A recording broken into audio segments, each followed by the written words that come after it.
The air was thick with tension as Representative Jim Jordan leaned forward in his chair. Fingers steepled, eyes fixed like a hawk on his target. Congresswoman Jasmine Crockett. The House Judiciary Committee had barely settled into session when the fireworks began. Fireworks that would end in a moment so devastating, so precise, that it would echo throughout Capitol Hill for weeks to come. Crockett, a freshman Democrat known for her bombastic soundbites and viral TikToks, had come into the chamber brimming with fire. She wasn't here to ask questions. She was here to make headlines. But what she didn't anticipate was that she'd be stepping into a verbal arena with one of the most seasoned and surgical debaters in Washington. It began with a simple question. Jim Jordan had just finished laying out a timeline connecting various DOJ actions with media leaks, raising serious questions about political coordination. Crockett, instead of engaging with the evidence, launched into a monologue, laced with sarcasm, punctuated by exaggerated gestures. "I'm just trying to understand how we're supposed to take this committee seriously," she sneered, waving a printed tweet in the air like it was a smoking gun. "We're talking about feelings and Fox News headlines instead of facts and law." Jordan waited. He didn't interrupt. He let her speak.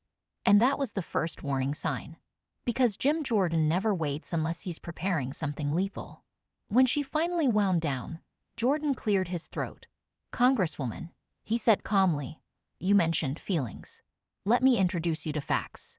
He reached for a binder that had been sitting, unopened, on the table in front of him. With methodical precision, he flipped it open, revealing a timeline that cross-referenced dates of media leaks with internal DOJ emails. The room grew quiet. On July 12th, he began. The Washington Post ran a story that quoted unnamed sources within the DOJ. That same day, DOJ officials were emailing each other about controlling the narrative. "Would you like to see the email headers?" Crockett blinked. "I'm not here to authenticate your paperwork," she snapped. Jordan didn't flinch. "Good, because it's already been authenticated. That's what subpoenas are for." There was a pause. One of those chilling pauses where everyone knows the tone of the room has changed. From there, Jordan began a systematic dismantling, not of Crockett's argument, because she hadn't made one, but of the very foundation of her presence in the room. He challenged her understanding of due process, her misquotes of constitutional articles, and even pointed out that she had confused a legal statute with a committee resolution earlier in the session. The gavel came down more than once, but Jordan never raised his voice. That was the unsettling part. He remained calm, even surgical. Crockett, by contrast, began to fidget. Her previous bravado was slipping, replaced by defensiveness. "You keep talking about perception," Jordan said. "But in this chamber, we deal in truth. So let me ask you, do you dispute the DOJ email from July 12th? Crockett tried to pivot. "Why are we not talking about real threats to democracy, like January 6th? Jordan's smile was thin and cold. "We did. For months. And if you'd read the transcripts instead of retweeting commentary, you'd know that." The silence was suffocating. At this point, other members started shifting in their seats. Staffers stared at the floor. Even friendly committee members knew this was turning into a public unmasking. A performance crashing mid-act. But Jordan wasn't finished. "You've been on this committee for, what, a year? And in that time, you've spent more effort curating social media posts than actually reading the documents presented before you." Crockett began to speak, but Jordan raised a finger. It wasn't rude. It was final. "I'm not finished," he said. He then produced a printed image, a screenshot of Crockett's recent Instagram story, mocking Republican efforts to obtain whistleblower testimony. He held it up. "This," he said, "is your idea of oversight. This is your idea of public service. You're treating this like open mic night at a stand-up club." Crockett looked stunned. For a moment, it was as if she wasn't quite sure if this was real. "Congresswoman, I'm going to say this as clearly as possible. If you are not willing to take your seat seriously, step aside for someone who will." The gavel slammed again. But this time it wasn't to restore order. It was the sound of a curtain falling on a political ego. What followed was a bizarre attempt at recovery. Crockett tried to laugh it off, suggesting Jordan was obsessed with her. A weak chuckle. No one joined in. Jordan didn't bite. He leaned back in his chair, folded his arms, and said, Obsession? No. Accountability? Absolutely. It was a line that would be quoted across media platforms within minutes. The press had a field day. Headlines varied from neutral to brutal. Jordan schools Crockett in real time. Judiciary Committee showdown turns humiliating. Crockett's social media clapback strategy crumbles under pressure. Behind the scenes, staffers from both parties acknowledged that this would be a turning point. No matter how viral her clips had been in the past, this moment revealed a crack in the foundation. Crockett, the freshman starlet of the left, had been given a mirror, and what she saw wasn't a fighter. It was a performer caught without a script. In the hours that followed, her office released a statement blaming partisan bullying and right-wing harassment. But the damage was done. Even her usual defenders in the press began hedging.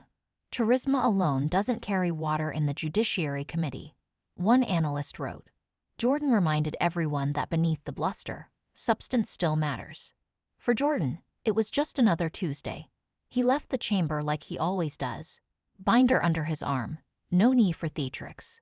But observers knew this wasn't just another exchange. It was an inflection point, a moment where the grown-ups took the room back.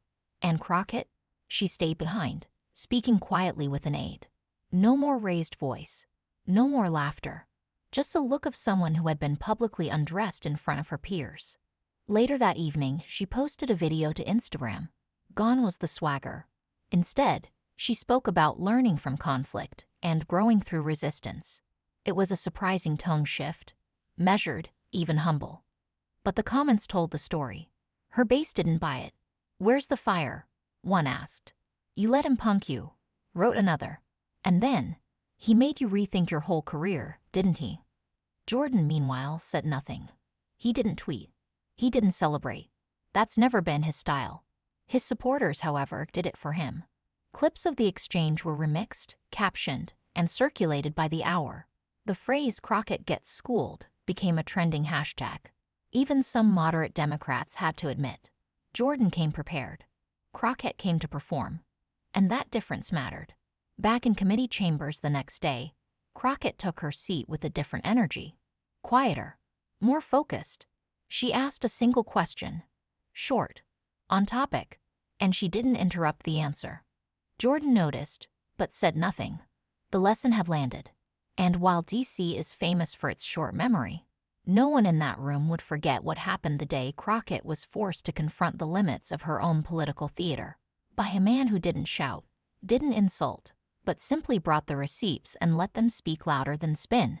Because sometimes the most devastating takedowns don't require rage, just truth, delivered by someone who knows how to wield it like a scalpel. The aftermath of the exchange echoed far beyond the committee chamber.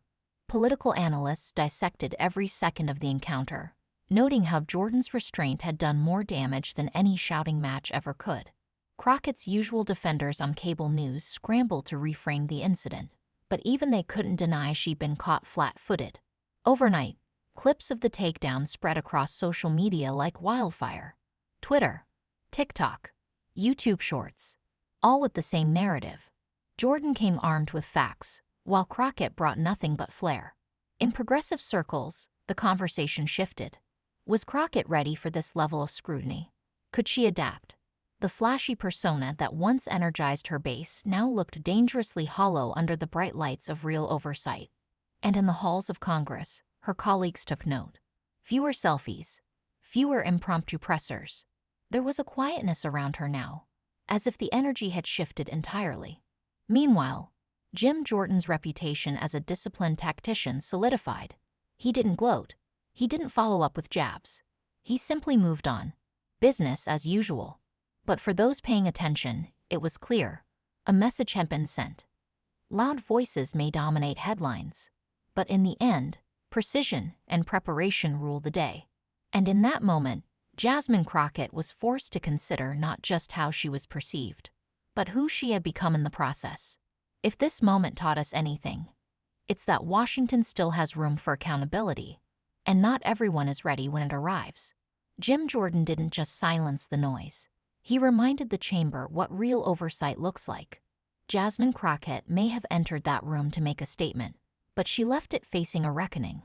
Whether this humbling moment marks a turning point in her career or a hard lesson left unlearned, one thing is certain: the American people saw the difference between performance and preparedness, and they won't forget it.